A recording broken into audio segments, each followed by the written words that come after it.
that he was coming. But the lecture was titled something in aesthetics, the philosophy of art, or something like this.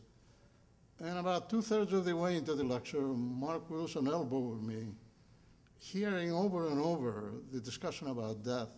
He said, "What does this have to do with art?" And so I turned to him and I said, "I'm not so sure, but I think it comes out of the Freudian tradition and the two principles, the principle of pleasure and the principle of death." And it was obvious to me that in Freud, both were involved in aesthetics.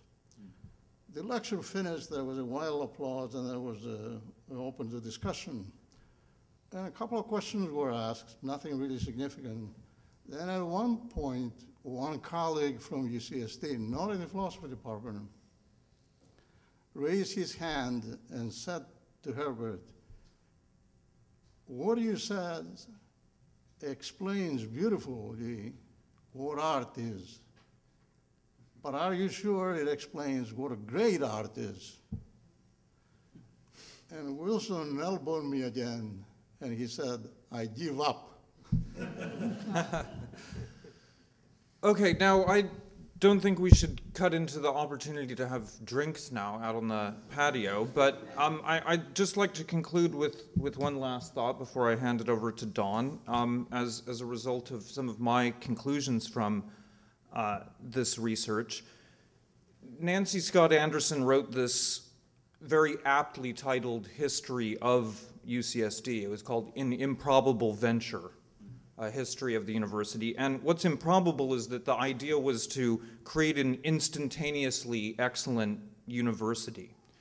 And I think this university is widely recognized, that it has become the best university established in the country since the end of World War II, and among the best public universities in the country, if not the best, and one of the greatest scientific research institutions in the world. And I think that the origin and subsequent evolution of the Department of Philosophy has to be understood against that background. But to a remarkable extent, the same thing has been replicated on the departmental level. So if you look at rankings of philosophy departments, and UCSD has done very well in this, you won't find any others on the same page that don't have 50 years on advance of UCSD. So it's just remarkable how much these people and others have been able to accomplish in such a short time. And I think it should reassure people that it is possible that public education that we can create, as long as there's funding and will, excellent public educational institutions. Okay, now I'll hand it over to Dawn. Great.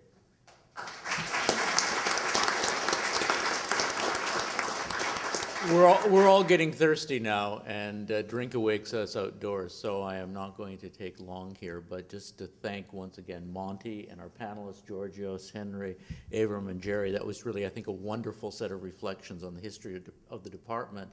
And I at least came away with a sense of belonging to something rich and fruitful and inspiring in many ways. And I think the last question about, that sort of challenged us, where do we stand today on these issues of our day is something we need to take seriously, along with doing everything else we're trying to do in the department. And so I feel inspired by this afternoon's and all day's events to go forward from here, and I hope our current students do as well. So thank you, everyone. I needed to mention Tim Jankowiak, who's been taking pictures out throughout the day. Want to thank again Debbie Ambrose for putting everything together. I think it's been a great day. I enjoyed it very much. Thank you to everyone for coming and participating.